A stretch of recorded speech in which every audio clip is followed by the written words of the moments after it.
कितना मुश्किल काम है जो हम कर नहीं पाते ना। तो यही सब सीख हम किस में सीखेंगे? मार्था और मरियम के चरित्र में से। आज जब मैं बाइबल लेके बैठी, मैंने कहा प्रभु आज मैं क्या बोलूंगी, क्या प्रचार करूंगी।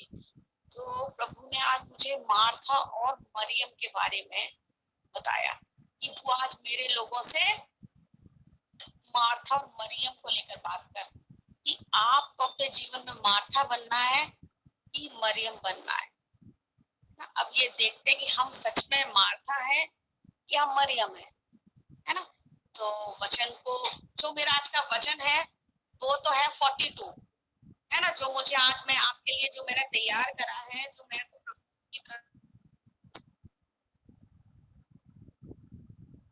है ना, वो तो ये है कि 10 का लूका रचित सुसमाचार उसका 10वां अध्याय है और उसकी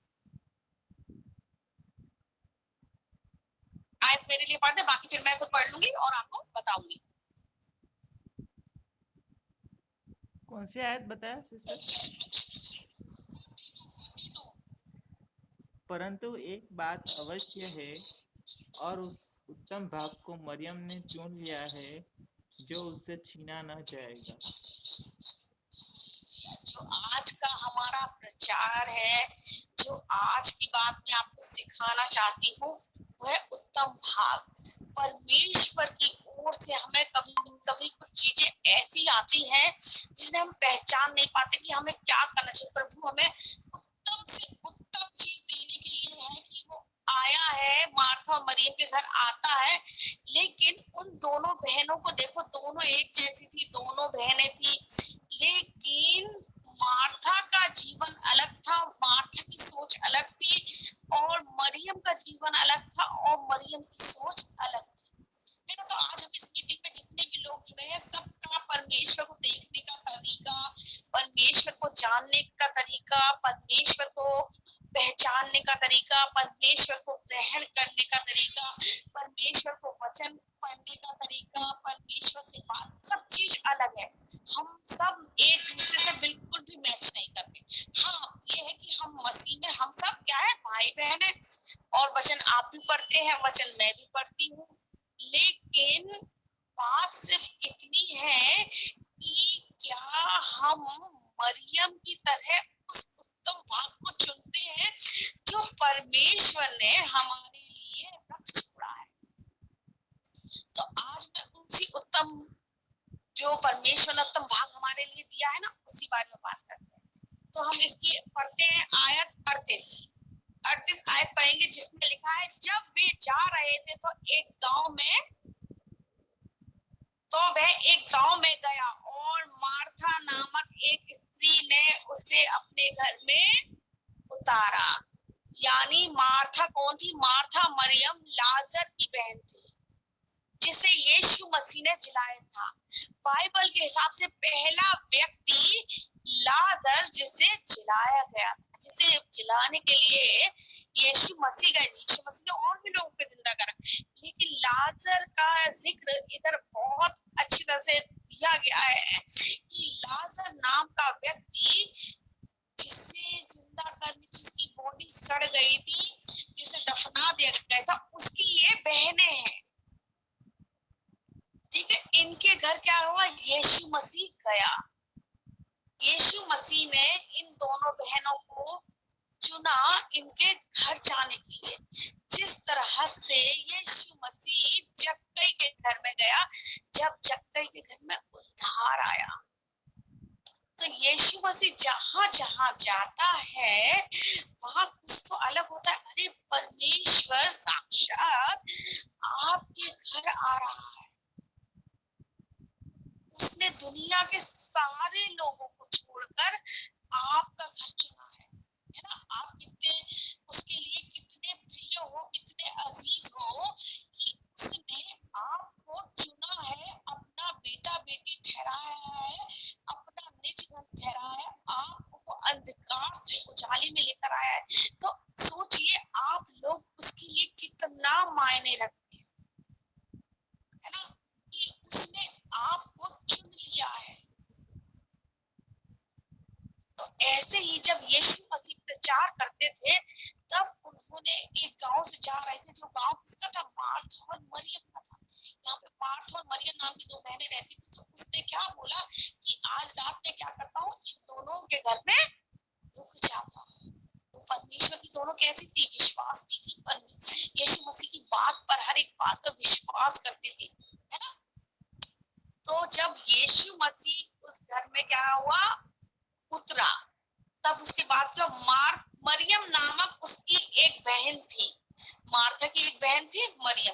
पर ये दोनों किसकी बहन थी? लाजर की बहन थी। मार्था नामक उसकी एक बहन थी, सॉरी मरियम नामक उसकी एक बहन थी। वे प्रभु के चरणों में बैठकर उसका वचन सुनती थी। क्या करती थी वो? प्रभु के चरणों में बैठकर उसका वचन सुनती थी। उसने ये नहीं देखा कि प्रभु आया है, मैं इसके लिए पानी लाऊं, ये लाऊं, वो लाऊं, कुछ नहीं। वो कुछ नहीं सुना, उसने कुछ नहीं सोचा। वो आई, जब प्रभु उस घर में उतरा तो स्वागत करने के लिए वो भी भागी भागी गई होगी। जब ऐसा हमें पता चले यीशु मसीह आज हमारे घर में आ रहा है तो हम भागी भागी उसके लिए चले जाएंगे तुरंत, चाहते हो कि आज प्रभु तो हमारे घर में आने वाला है। आया तो वो जब प्रभु को उसने बिठाया होगा तो वो उसके चरणों में वही उसकी बात सुनने के लिए क्या करी? बैठ गई। उसने ये नहीं सोचा कि प्रभु आए, लाओ मैं इसकी खाते के लिए पानी लाऊं, कुछ लाऊं, इसकी सेवा टहल करूं, ये थका हुआ आया है कुछ करूं। उसने कुछ नहीं सोचा। उसने क्या सोचा? बस मैं इसे देखूं और इसकी बात सुनती रहूं, उसमें मगन रहूं। क्या रहूं? मगन रहूं, है ना। मार्था भी बहुत विश्वासनी थी, मार्था भी बहुत विश्वासनी थी, लेकिन यहाँ पर मरियम के बारे में कहा गया है। किसके बारे में? मरियम के बारे में, कि मरियम ने क्या किया? मरियम वह प्रभु के चरणों में बैठकर उसका वचन क्या करती थी? सुनती थी। जैसे आज आप और मैं जब इस ऑनलाइन मीटिंग में जुड़े हैं तो यहाँ पर क्या हो रहा है? प्रभु के वचन की बात हो रही है। जब हम प्रभु का वचन सुनते हैं, करते तो हमें चित होकर बस बैठ जाना चाहिए कि लाओ आज हम इस वचन को सुन ले। क्या पता आज के वचन मेरे लिए हो और आज के वचन के द्वारा सच में मैं और मेरा घराना आशीषित हो जाए। आज का वचन मेरे जीवन में सच में उद्धार का कारण हो। आज का वचन शायद मेरे जीवन को बदल दे, मेरी परिस्थिति को बदल दे। सब काम को छोड़ के आपको क्या करना है? वचन के लिए बैठ जाना है। देखो, अगर आप वचन के लिए अपना समय देंगे तो विश्वास कीजिएगा आपका ये वचन, वो समय जो आप वचन सुनने में दे रहे हैं ना, बिल्कुल भी वेस्ट नहीं होगा। आप ये सोचे ना इस समय में मैं वचन सुनते सुनते ये काम कर लूं, वो काम कर लूं, नहीं। अरे काम तो आप 2 घंटे बाद भी कर सकती है, 15-20 मिनट बाद भी कर सकती है, लेकिन जो ये समय है जिस समय में आपको परमेश्वर का वचन सुनाया जा रहा है, वो मायने रखता है कि आज के वचन के द्वारा आप क्या आशीष पाले। वचन क्या होता है? वचन हमारे जीवन में आशीष को लेकर आता है। वचन हमारे जीवन में मार्ग को खोल देता है। वचन हमारे जीवन की परिस्थिति को बदल देता है ना। जो हमारी परिस्थिति है, जो हमारा जीवन चल रहा है, जिस परिस्थिति से हम निकल रहे हैं, परमेश्वर वचन के द्वारा आपके जीवन में कार्य करता है और वचन के द्वारा आपके सारे मार्ग खुल जाते हैं। लेकिन उसके लिए आपको क्या करना है? आपको सारे काम छोड़कर पहले परमेश्वर के लिए समय देना है। कि आज वचन है, पहले तो मैं मीटिंग को ज्वाइन कर लूं और जल्दी से परमेश्वर के वचन को सुनेंगे कि क्या पता आज परमेश्वर मुझसे बात करे, है ना। क्योंकि जब हम 2 या 2 से अधिक लोग जहाँ इकट्ठे होते हैं वहां यीशु मसीह का होना तो लाजमी है। वो है कहाँ है परमेश्वर? मैं वहां उपस्थित रहता हूँ जहाँ 2 या 2 से अधिक लोग मेरी बातें करते हैं, चर्चा करते हैं, स्तुति करते हैं, संगति करते हैं, वहां मैं उनके बीच में होता हूँ। तो क्या आज प्रभु आपको और मेरे बीच में नहीं है?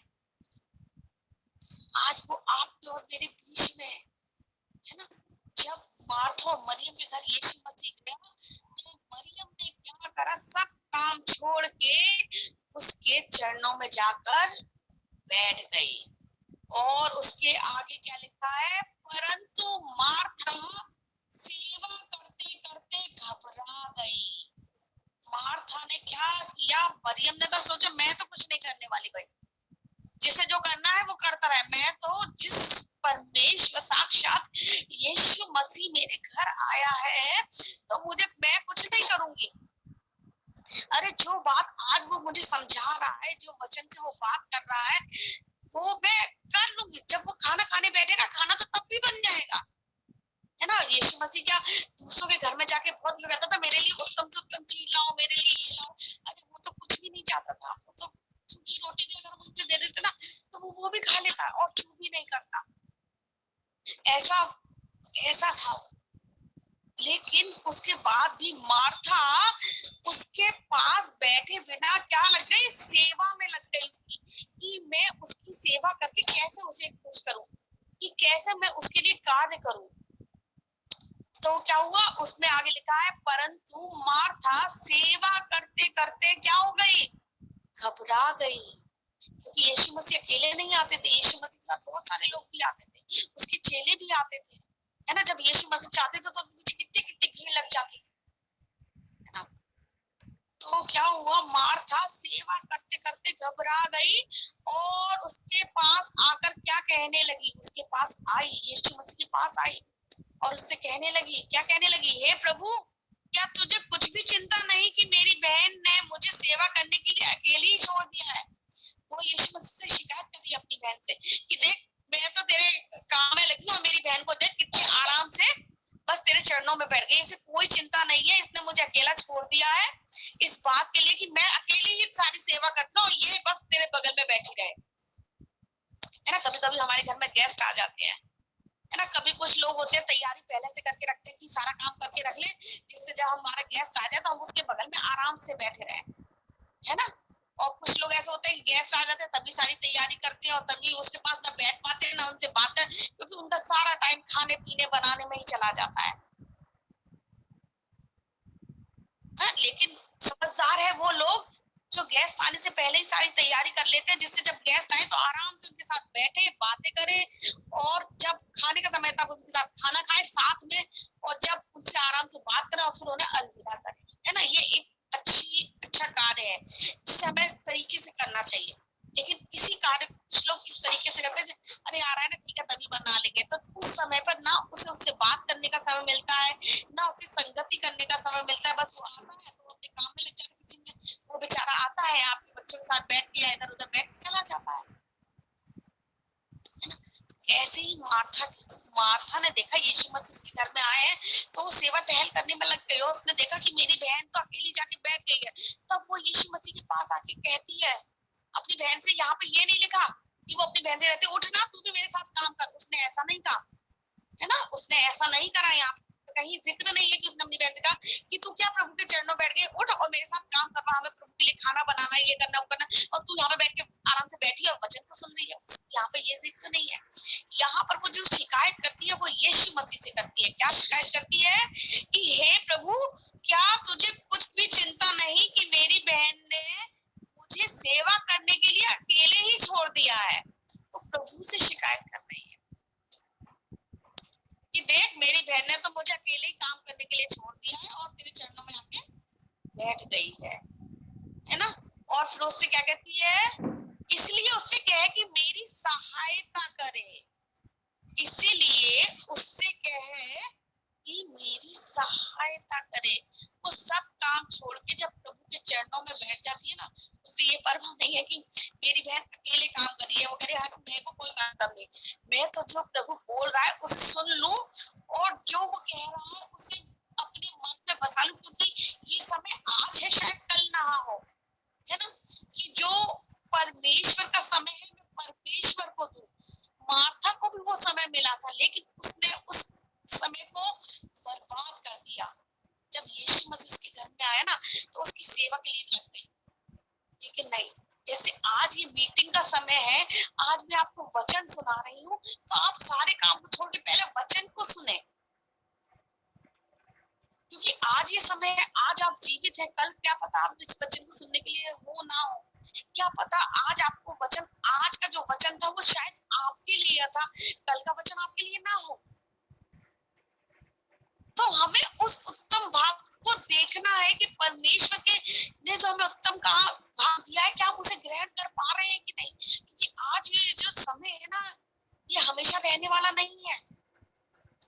अगर परमेश्वर के वचन के ज्ञान को पा लेंगे ना तो वो हमारे लिए बहुत ही ज्यादा अच्छा रहेगा, क्योंकि ये समय हर समय नहीं रहने वाला है। हर समय आपको ज्ञान देने के लिए, वचन को सुनाने के लिए हर कोई नहीं रहने वाला। आज मैं हूँ कल नहीं होंगी, क्या पता।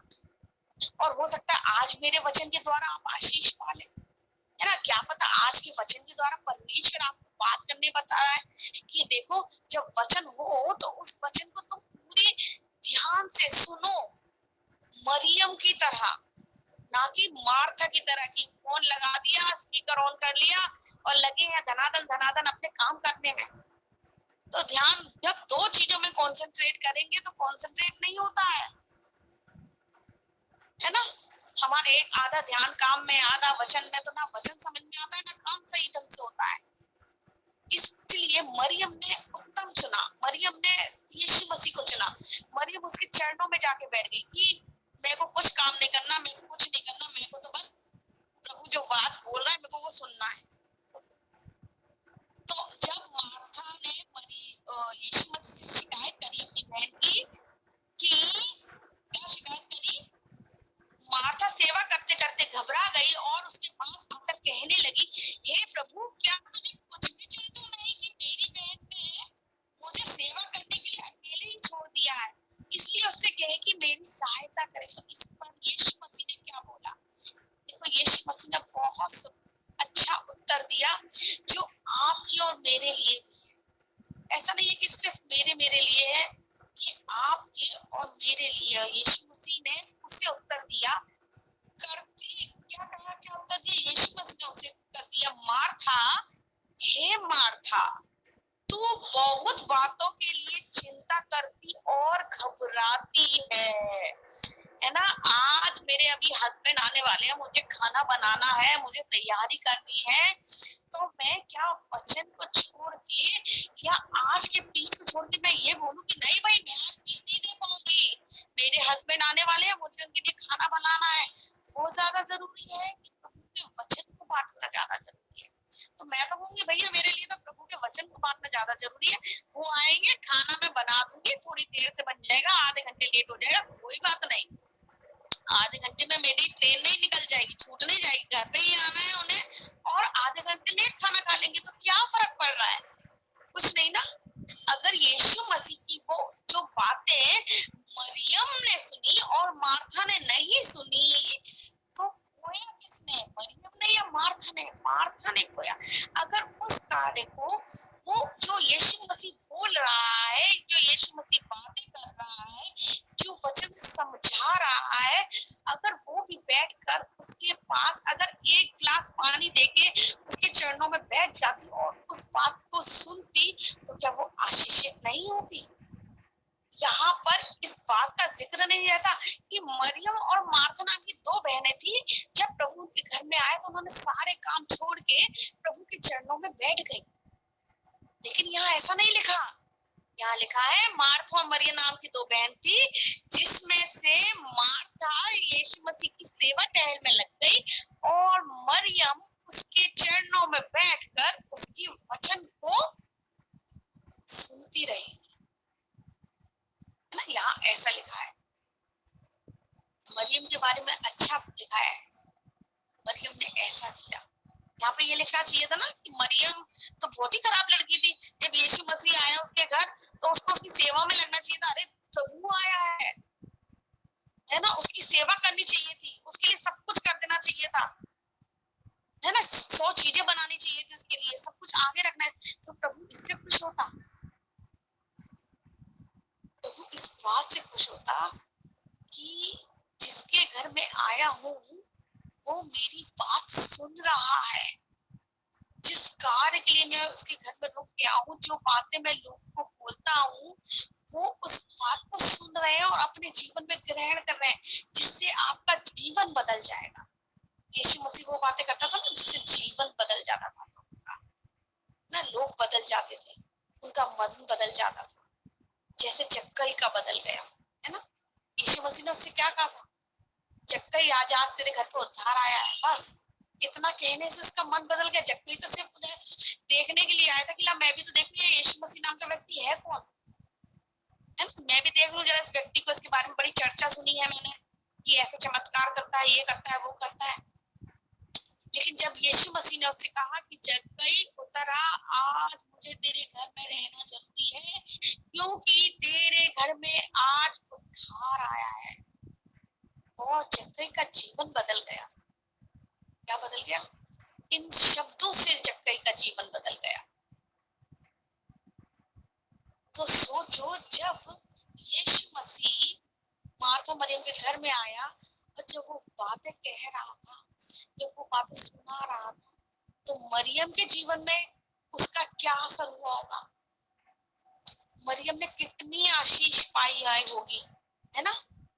जब जक्कई के घर यीशु मसीह ने इतने शब्द बोला और उसके घर गए, तो जक्कई का जीवन बदल गया। उसने सब कुछ लौटा दिया जो उसने गलत तरीके से लिया था, और उसके घर में क्या हुआ? उद्धार आया।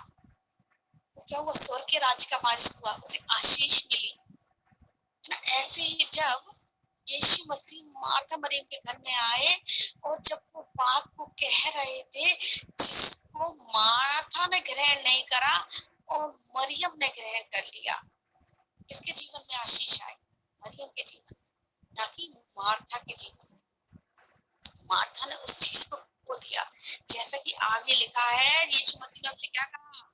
प्रभु ने उसे उत्तर दिया, मार्था, हे मार्था, तू बहुत बातों के लिए चिंता करती है और घबराती है।